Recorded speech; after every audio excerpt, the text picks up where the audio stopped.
Selamat datang di channel Simar Imam. Seperti biasa, jangan lupa pasang headset kalian. Siapkan kopi dan camilan. Lupakan pahitnya kehidupan. Mari kita dengarkan sambil rebahan. Penembak jitu terbaik. Bab 1445. Musuh mungkin akan melakukan penyergapan lainnya. Ang Li tidak berani gegabah dan dengan hati-hati menuntun Jerry ke bawah untuk menemui Susan. Susan sedang bermain dengan ponsel di tangannya. Setelah melihat Lian, dia berkata, "Saya menemukan ponsel profesor untuk melihat apakah saya dapat menemukan petunjuk darinya. Bukankah aku sudah memberitahumu untuk mencari tempat bersembunyi?" Lian berkata sedikit mengeluh. Musuh sangat licik, kelalaian apapun bisa mengakibatkan kematian. Susan berlari kembali untuk mengambil ponsel profesor, yang setara dengan terkena senjata musuh, yang merupakan hal yang sangat berbahaya. Susan mengambil risiko dan kembali tetapi baik-baik saja. Jerry dan saya juga baik-baik saja. Pembunuhnya tidak menyakiti siapapun di antara kami. Lian mencium suasana konspirasi. Susan juga tahu bahwa sangat berbahaya untuk kembali dan mengambil ponsel profesor, namun dia tetap melakukannya, bukannya dipuji oleh Ang Li, dia malah dimarahi dan menundukkan kepalanya dengan sikap tertekan. "Oke, nada bicaraku salah tadi. Ayo masuk ke mobil dulu. Kalau ada urusan lain, kita bisa menunggu sampai kita masuk ke dalam mobil." Lian merangkul bahu Susan, terlihat seperti pasangan. Demi alasan keamanan, Lian tidak masuk ke dalam mobil. Musuh mungkin mengawasi semua orang secara diam-diam dan mengetahui setiap gerakan semua orang. Dalam hal ini, akan sangat mudah untuk memasang bom di mobil. Dalam hal ini, keacakan dapat melindungi keselamatan semua orang, jadi Ang Li meminjam mobil lain. Setelah mobil dinyalakan, Lian bertanya, "Apakah kamu menemukan sesuatu?" Susan menggelengkan kepalanya dan berkata, "Profesor adalah orang yang sangat waspada. Ponsel ini baru dan telah dibersihkan sebelum dibuang. Tidak ada barang berguna yang tersisa. Saya mencoba memulihkan data ponselnya dan mencoba melihat apakah saya dapat menemukan jejak penggunaannya. Selain sistem pengawasan yang diretasnya, belum ada lagi yang ditemukan. Mungkin saya bisa mencoba masuk ke kotak surat buatan tangan, jika saya bisa memulihkan beberapa data yang relevan." "Susan, kamu benar-benar jenius." Lian memuji. Ada email yang belum dibaca. Susan memeriksa waktu dan melihat bahwa dia baru saja menerimanya. Email ini adalah email internal yang digunakan oleh anggota uskup untuk berkomunikasi, yang menunjukkan bahwa seseorang baru saja menghubungi profesor. "Lihat apa itu," desak Lian. Susan mengerutkan kening setelah membuka kotak surat. Email tersebut dimulai dengan kalimat, "Seorang pengkhianat muncul di antara kita dan profesor terbunuh." Disusul dengan sederet gambaran kematian tragis seorang profesor. Berikut analisis balistik yang langsung menemukan tempat persembunyian pria bersenjata tersebut, yaitu tempat Jerry berada. Lalu ada adegan Ang Li membangunkan Jerry dan pergi. Dan terakhir adegan kebersamaan Ang Li, Jerry, dan Susan. Semua gambar adalah tangkapan layar yang diambil dari kamera pengintai, dan terdapat bukti masuk akal bahwa Susan adalah pengkhianat yang disebutkan di awal email. Bajingan sialan itu, memang jebakan karena dia tidak menyerang kita. Sekarang dia telah menyerahkan semua tanggung jawab pada semua orang, menjadikan semua orang sebagai pembunuh profesor. "Apakah kamu tahu siapa yang mengirimnya?" Lian bertanya, "Selama kamu mengetahui siapa pengirim email tersebut, kamu dapat menentukan siapa pembunuh sebenarnya." Susan menggelengkan kepalanya dan berkata, dia menggunakan metode khusus untuk berhasil menyembunyikan alamatnya dan semua informasi berguna. Sederhananya, ini adalah email anonim, yang dapat dianggap sebagai mekanisme darurat di dalam uskup. "Maksudmu, semua orang akan menerima email ini?" Lian bertanya. Susan menjawab, "Kecuali aku." Susan diperlakukan sebagai kambing hitam, jadi dia tentu saja tidak akan menerima email dari si pembunuh. "Jadi setiap anggota uskup bisa jadi pembunuhnya?" tanya Ang Li, kini keadaan menjadi semakin merepotkan. Susan berkata dengan wajah berat, "Ini bukanlah inti masalahnya. Kunci dari masalahnya adalah uskup lain pasti akan bersembunyi setelah menerima surat, dan tidak akan mudah bagi Anda untuk menemukannya dan merebut kembali zaman kegelapan." Lian memikirkannya dengan hati-hati dan menyadari bahwa apa yang dikatakan Susan memang sebuah pertanyaan. Jika semua orang bersembunyi, akan sangat sulit untuk kembali ke zaman kegelapan. "Susan, kamu bilang pria itu membunuh 2 anggota uskup berturut-turut dan menjebakmu. Menurutmu apa yang dia lakukan selanjutnya?" Lian tiba-tiba bertanya. Susan menggelengkan kepalanya dan berkata, saya tidak tahu apa-apa sekarang. Baca versi bebas kesalahan di 69 buku. 69 Suyiba menerbitkan novel untuk pertama kalinya. Baca di bar buku Liu Jiu. Orang itu sangat licik, dia tampaknya berada di depan kami dalam setiap langkah, dan dia tampaknya lebih baik dari saya. Lian tersenyum tipis dan berkata dengan santai, "Susan, jangan cepat putus asa. Jika orang itu benar-benar lebih kuat darimu, dia tidak akan menggunakan banyak trik. Masalahnya sangat jelas. Orang itu tidak menyerang kita. Dia tidak hanya ingin mempermalukan kita, tapi yang lebih penting, dia ingin menarik perhatian orang lain." "Maksudmu dia akan menyerang orang lain?" Susan bertanya dengan rasa takut. "Jika itu masalahnya, maka orang ini sungguh menakutkan. Ya, tujuannya pasti tidak tercapai, kalau tidak kita tidak perlu dijadikan umpan. Lagi pula, aku yakin orang itu bersembunyi di dekat kita, jadi dia tahu setiap gerakan yang kita lakukan. Selain itu, dia mungkin tidak dapat menemukan uskup lainnya, dan dia menemukan uskup lainnya dengan mengikuti jejak kami. Maksudmu kita membunuh profesor dan orang lain? Tanya Susan. Kamu tidak bisa mengatakan itu. Orang itu sudah mempunyai niat membunuh, dia hanya memanfaatkan kita. Selain itu, jika tebakan saya benar, orang tersebut juga merupakan anggota uskup. Lian menganalisisnya seperti Holmes, dan dasar terbesarnya adalah alamat email kontak internal uskup, yang hanya diketahui oleh anggota uskup. Jika tebakannya salah, maka musuh telah menangkap setidaknya satu anggota uskup, jika tidak, dia tidak akan tahu banyak, apalagi menggunakan kotak surat uskup. Kita harus menghentikannya. Susan mengertakkan gigi dan berkata, merasa marah karena dia dimanfaatkan dan dijebak, lalu bertanya.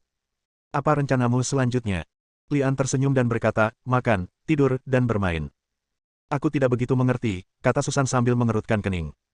Lian menjelaskan, sekarang anggota uskup yang lain pasti telah jatuh ke dalam perangkap, mengira bahwa Anda adalah pengkhianat dan pembunuh yang sebenarnya pasti akan terus membunuh orang dan menyalahkan kami. Sekaranglah waktunya bagi kita untuk menempatkan diri kita di tempat yang paling mencolok agar dapat dilihat oleh para anggota uskup lainnya. Selama kita tetap menjadi sorotan uskup lain, orang itu tidak bisa menyalahkan kita lagi. Tetapi kita tidak dapat menemukan orang lain, kata Susan sambil mengerutkan kening. Lian menggelengkan kepalanya dan tersenyum dan berkata, kita tidak perlu mencarinya. Orang lain akan segera mendatangi kita. Setelah jeda sebentar, dia menambahkan. Jika mereka tidak terlalu bodoh. Bab 1446. Saat waktunya makan, saat waktunya minum, saat waktunya bersenang-senang, tindakan Angli selanjutnya menjadi tujuannya, dan dia hampir menganggap tindakan ini sebagai sebuah perjalanan. Untuk mengoordinasikan perjalanan ini, Angli juga secara khusus mengeluarkan uang untuk menyewa mobil mewah dan sopir profesional untuk menarik perhatian. Langkah ini pertama kali menarik perhatian FBI.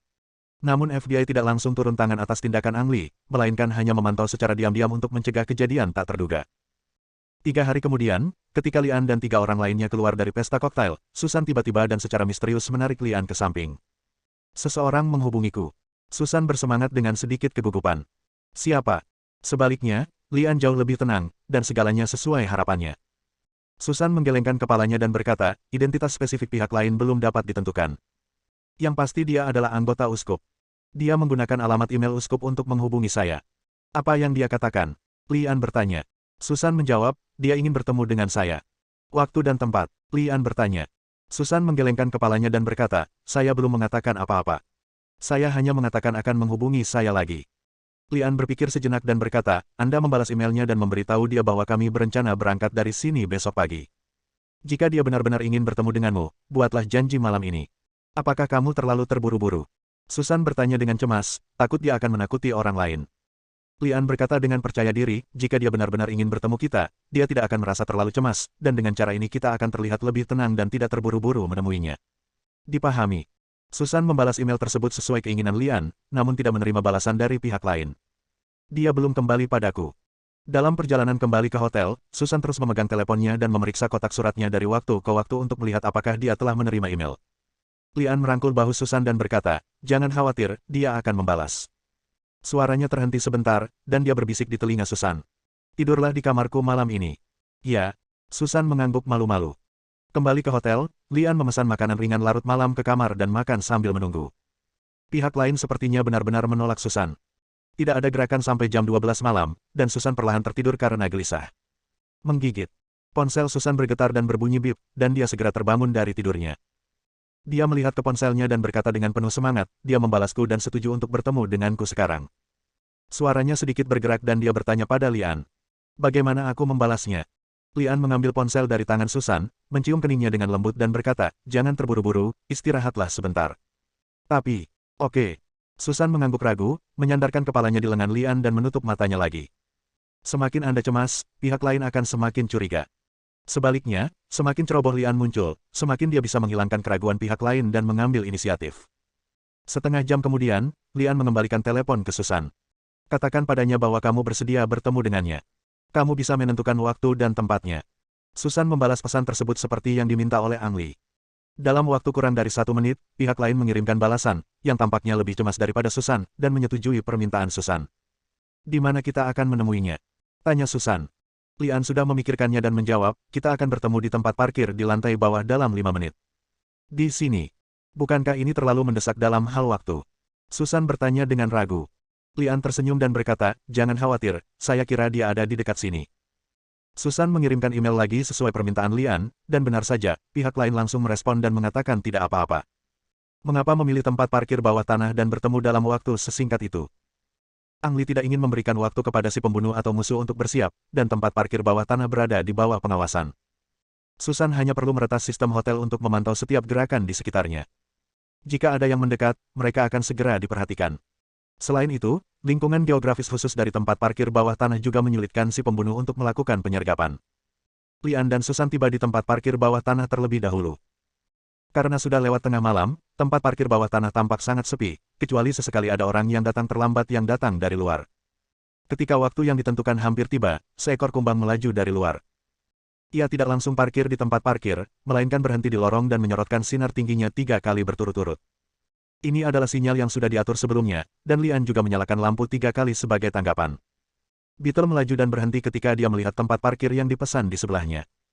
Tampaknya ada beberapa keraguan. Setelah mobil berhenti, orang tersebut tidak segera keluar dari mobil. Sebaliknya, butuh lebih dari 10 detik untuk melihat seorang wanita parubaya yang mengenakan topi dan mengenakan pakaian yang agak kasar keluar dari taksi. Apakah ini anggota Uskup? Ya, orang tidak boleh dinilai dari penampilannya. Wanita parubaya membuka pintu dan masuk ke dalam mobil.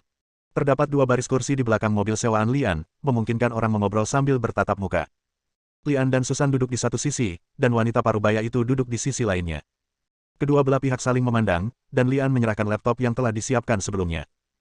Tes cepat, kami harus memastikan identitas Anda sebagai anggota gereja episkopal. Jika ya, tidak sulit untuk meretas program ini dan Anda akan dapat melakukannya dalam 3 menit. Wanita parubaya itu tidak menolak. Dia mengambil komputer dan melihatnya sebelum mengambil tindakan. 3 menit. Tidak.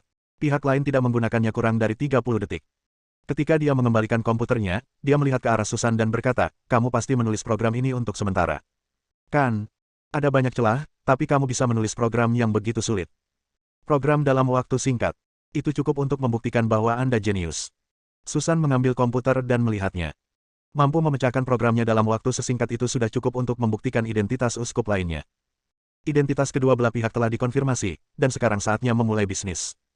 Mengapa kamu ingin bertemu kami? Lian bertanya lebih dulu.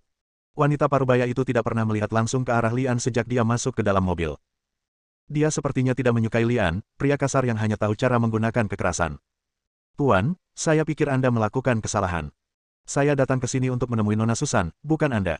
Jadi tolong jangan terlalu sentimental, oke? Lian mengangkat bahunya dengan canggung. Wanita parubaya itu melanjutkan, ngomong-ngomong, saya harus membuat pernyataan terlebih dahulu. Zaman kegelapan bukan milik saya, dan saya tidak tahu tangan siapa itu, jadi Anda tidak perlu mencoba mendapatkannya dari saya. Oke. Lian tidak bisa berkata-kata. Mata wanita parubaya itu kembali tertuju pada Susan, sikapnya berubah dari dingin menjadi lembut, dia mengulurkan tangannya dan berkata, mari kita saling mengenal. Nama saya Jones. Senang bertemu dengan Anda. Susan. Susan berjabat tangan dengan pihak lain dengan kaku. Bab 1447. Jones menyesuaikan posisi duduknya dan berkata, meskipun ini pertama kalinya kita bertemu, ini adalah saat-saat yang luar biasa. Mari kita bersikap kurang sopan dan langsung pada intinya. Susan mengangguk, dia tidak ingin membuang waktu. Jones melanjutkan, saya tahu Anda bukanlah pembunuhnya. Ketika Susan mendengar ini, dia bertanya dengan sedikit bersemangat, Anda tahu bahwa saya bukanlah pembunuhnya. Apakah Anda memiliki bukti di tangan Anda? Jones menggelengkan kepalanya dan berkata, tidak, Anda salah paham, saya tidak punya bukti apapun, itu hanya spekulasi saya. Anda baru saja bergabung dengan uskup, Anda tidak memiliki pengalaman kerja sama dengan anggota lain, dan Anda tidak memiliki dendam dengan siapapun. Mengapa Anda membunuh orang satu demi satu? Oleh karena itu, saya yakin Anda bukanlah pembunuhnya. Oh, Susan sedikit kecewa lagi. Apakah kamu tahu siapa pembunuhnya, atau ada seseorang yang perlu kamu curigai? Lian bertanya dari samping. Jones menjawab, setiap anggota uskup mungkin adalah pembunuhnya, tetapi saya tidak akan meragukan siapapun tanpa bukti yang meyakinkan. Apa yang dia katakan seolah-olah dia tidak mengatakannya. Kalau begitu kamu datang kepada kami. Maksudku, apa tujuanmu datang menemuinya? Lian bertanya untuk kedua kalinya.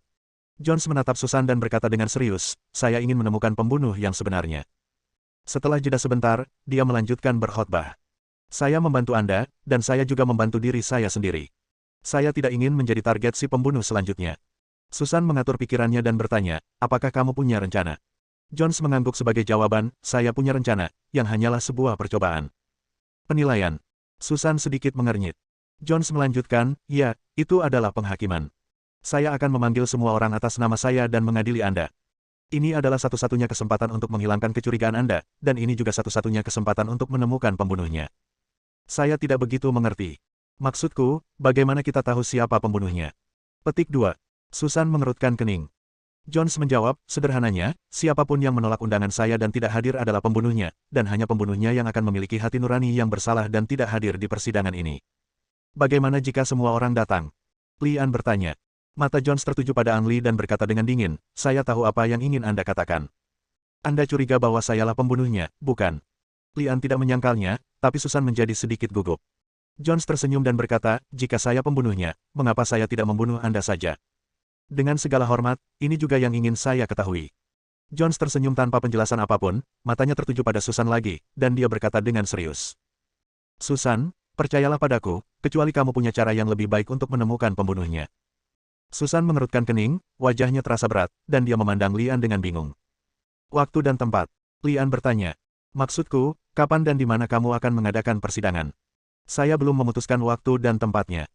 Saya akan menghubungi orang lain terlebih dahulu dan melihat reaksi mereka sebelum mengambil keputusan. Jones menjawab, berhenti sebentar, lalu melanjutkan. Namun, sebelum itu aku harus melakukan satu hal, yaitu menangkapmu. Kamu ingin Susan menjadi sandera di tanganmu? Lian bertanya dengan ekspresi agak dingin. Tapi Jones tampak normal dan berkata, ya, hanya dengan cara ini saya dapat memiliki chip di tangan saya sehingga orang lain dapat berpartisipasi dalam uji coba ini. Orang gila. Lian mengutuk, menoleh ke Susan, menurutku tidak ada yang perlu kita bicarakan dengan wanita gila ini, ayo pergi. Saya memesan kamar di sini, tepat di seberang Anda, kata Jones. Anda bisa datang kepada saya kapan saja sebelum fajar, dan saya akan memilih untuk menghilang setelah fajar. Maafkan aku tidak ingin menjadi sasaran si pembunuh berikutnya, ini yang harus kulakukan. Setelah mengatakan itu, Jones berinisiatif membuka pintu dan keluar dari mobil. Susan dan Lian adalah dua orang yang tersisa di dalam mobil, keduanya tampak sama beratnya.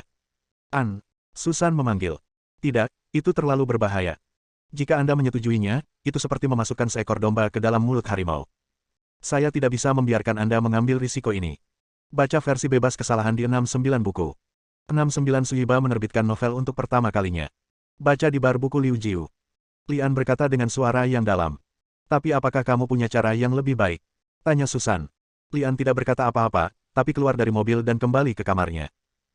Saat itu masih beberapa saat sebelum fajar, dan selama periode ini Jones bertindak seolah-olah tidak terjadi apa-apa, duduk di sofa di kamar, memegang novel di tangannya, dan memainkan musik lembut di dalam kamar. Saat hari mulai gelap, terdengar ketukan di pintu kamar Jones. Senyuman bangga muncul di wajahnya dan dia berkata, pintunya tidak terkunci, masuklah. Lian membuka pintu dan masuk. Kamu satu-satunya. Jones mengerutkan kening, sedikit kecewa.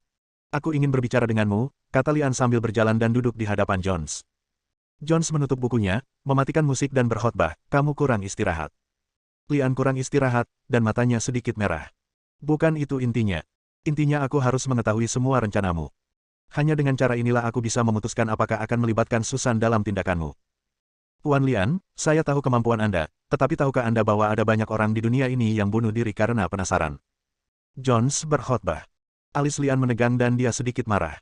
Dia tidak ada di sini untuk mendengarkan khotbah Jones. Jones tersenyum dan berkata sebelum Lian marah. Tapi itu tidak masalah, saya sangat senang berbagi rencana saya dengan Anda.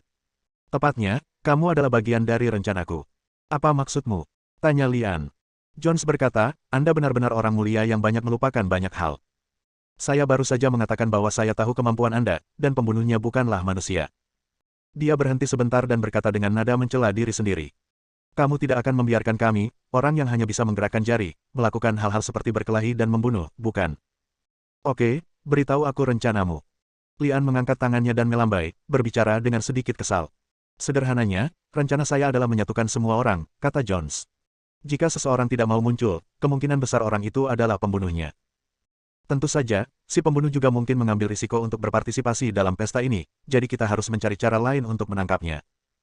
Selama keseluruhan proses, saya ingin Anda bertanggung jawab atas tugas keamanan, memastikan keselamatan setiap uskup yang menghadiri pertemuan, dan bertanggung jawab untuk menangkap pembunuhnya. Jika itu masalahnya, maka kamu harus mendengarkanku. Lian berbicara, berharap mendapat inisiatif. Jones tampaknya tidak peduli siapa yang berinisiatif, dan berkata, jika Anda dapat memastikan keselamatan semua orang, tidak masalah apa yang Anda katakan. Tapi kamu harus mendengarkanku sebelum semua orang berkumpul. Orang yang sulit ini. Lian diam-diam mengutuk, dan dia semakin tidak menyukai wanita tua di depannya. Bab 1448. Jones adalah anggota senior gereja episkopal, atau lebih tepatnya salah satu pendiri gereja episkopal. Ia dikenal sebagai tiga penatua gereja episkopal dan berbicara dengan penuh bobot. Uskup selalu mempertahankan angka 12, sesuai dengan 12 rasi bintang. Kapanpun seseorang keluar, uskup mencari anggota baru. Dalam keadaan inilah Susan dikembangkan menjadi anggota keuskupan, dan dia menggantikan Walton, pendiri keuskupan lainnya. Mengapa Walton meninggalkan uskup? Tanya Ang Lee. Susan menjawab, saya tidak tahu situasi spesifiknya. Saya hanya mendengar bahwa dia sakit parah dan harus meninggalkan uskup. Bolehkah aku menemukan informasinya? Lian bertanya. Mengapa kamu memeriksa Walton? Apa yang kamu curigai? Susan bertanya dengan rasa ingin tahu. Lian menggelengkan kepalanya dan berkata, saya tidak tahu, itu hanya perasaan. Susan mencobanya, menggelengkan kepalanya dan berkata, semua informasi tentang Walton telah dihapus oleh uskup, dan tidak ada informasi tentang dia yang dapat ditemukan. Baiklah. Ang Lee sedikit kecewa. Ternyata Walton adalah petunjuk penting. Dia ingin menangkapnya tapi tidak bisa.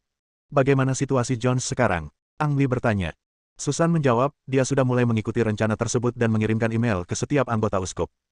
Pada awalnya, orang lain sangat menentang pertemuan ini. Mereka mengira saat ini setiap orang harus membubarkan diri dan bersembunyi untuk menyelamatkan nyawanya sendiri. Kefasihan Jones bagus, dia telah meyakinkan semua orang untuk datang ke pesta, dan beberapa orang akan datang secepatnya malam ini.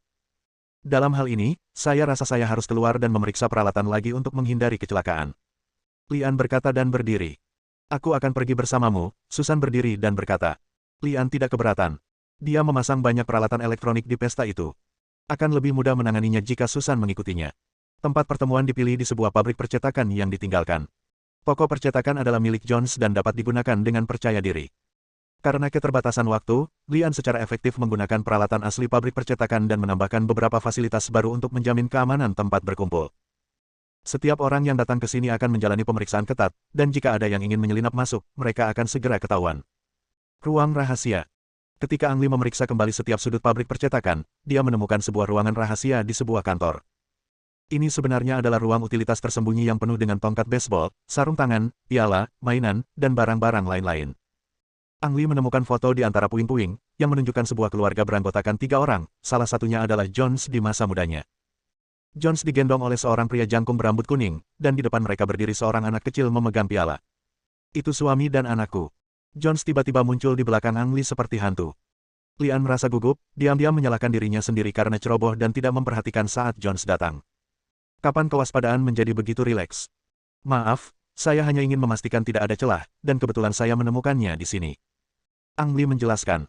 Tidak masalah. Jika bukan karena kamu, aku tidak akan menyangka suamiku masih mengumpulkan barang-barang ini. Itu semua adalah hartanya. Jones berkata sambil mengambil foto dari Ang Lee dan mengelus debu di atasnya, tampak disayangi. Putramu terlihat pintar. Lian memuji. Ya, anak saya memang sangat pintar, dia juga seorang atlet dan telah memenangkan banyak kejuaraan baseball. Jones berkata dengan bangga, tapi ekspresinya sedikit sedih, dan dia menghela nafas pelan dan berkata. Sayang sekali dia tidak bisa bermain bisbol lagi karena insiden medis. Maaf, saya tidak tahu tentang hal-hal ini, kata Ang Lee meminta maaf, mengetahui bahwa dia telah membangkitkan kesedihan Jones. Jones memaksakan senyum dan berkata, tidak apa-apa. Saya harus berterima kasih. Andalah yang mengingatkan saya akan saat-saat indah. Dia berhenti sebentar, lalu berkata sambil tersenyum tersembunyi. Kamu pasti sangat penasaran dengan keberadaan suamiku, bukan? Toko percetakan ini milik suami saya yang sangat pandai menjalankannya, namun dia meninggal karena kecelakaan lalu lintas tahun lalu. Kamu di mana? Teriak Susan dari luar. Maaf, Susan sedang mencariku. Aku akan keluar dan melihat-lihat dulu. Lian membuat alasan untuk meninggalkan kantor dan menemui Susan di koridor. Ternyata kamu ada di sini. Tadi aku tidak melihatmu di kamera pengintai, jadi kupikir kamu sudah keluar. Susan berkhotbah. Mungkin ada masalah dengan kabelnya. Saya akan memeriksanya lagi. Saat Lian berbicara, dia menarik Susan menjauh dari kantor tempat Jones berada dan merendahkan suaranya untuk berkhotbah. Bisakah kamu membantuku menemukan informasi Jones? Susan berbisik, apakah kamu masih meragukan Jones? Itu hanya perasaan. Ngomong-ngomong, saya ingat Anda pernah mengatakan bahwa hal pertama yang terungkap pada masa awal gereja episkopal adalah skandal medis, bukan? Petik 2. Ang Lee bertanya. Ya, dia adalah seorang ahli bedah terkenal. Jika uskup tidak mengungkapnya, tidak akan ada yang tahu bahwa dia adalah serigala yang memakai topeng kulit manusia. Jawab Susan. Bisakah Anda mengetahui informasi tentang ahli bedah dan apa yang awalnya diungkapkan oleh uskup? Seharusnya tidak ada masalah, Tapi kamu harus memberiku waktu. Susan berkhotbah. Lian dan Susan untuk sementara dipisahkan. Dia memeriksa jalur pemantauan lagi, tetapi tidak menemukan masalah. Tapi Susan baru saja mengatakan bahwa dia tidak melihatnya di kamera pengintai. Apakah ada yang salah dengan sistemnya? Ketika Ang Lee menemukan Susan lagi, dia telah menemukan semua informasi yang diinginkannya. Sebelum mendirikan Bishop, Jones adalah seorang profesor komputer universitas dan dikenal sebagai seorang jenius, namun tiba-tiba mengundurkan diri dan menjadi seorang ibu rumah tangga, dan dia tetap tinggal sampai sekarang. Dilihat dari datanya, tidak ada yang salah dengan Jones. Ahli bedah yang diungkap oleh uskup bernama Nakles. Dia adalah ahli bedah paling terkenal di negara M dan menikmati kehormatan yang sangat tinggi. Sebelum Nakles diungkap oleh uskup, dia terlibat dalam tuntutan hukum karena malpraktek medis. Meskipun dia memenangkan gugatan tersebut, dia diungkap oleh uskup pada hari yang sama karena memalsukan makalah akademis dan menerima suap. Karena reputasinya benar-benar hancur, Nakles akhirnya memilih bunuh diri dengan melompat dari gedung rumah sakit tempatnya bekerja. Kelton. Susan, begini, tokoh utama dalam insiden medis Nakles bernama Kelton, nama yang sama dengan salah satu pendiri Bishop. Lian menunjuk informasi itu dan berkata, mungkin ini hanya kebetulan. Informasinya sudah menyebutkan bahwa pria bernama Kelton itu adalah seorang anak laki-laki, dan dia sudah meninggal dalam kecelakaan itu. Susan berkhotbah. Tidak, saya selalu merasa segala sesuatunya tidak sesederhana itu. Susan, bisakah Anda menemukan informasi spesifik tentang kejadian medis ini? Ang Lee bertanya. Saya akan mencobanya. Susan dengan cepat menemukan informasi yang relevan dan menemukan foto anak laki-laki yang mengalami kecelakaan itu. Dia putra Jones. Lian menatap foto itu dan berseru kaget. Bersambung.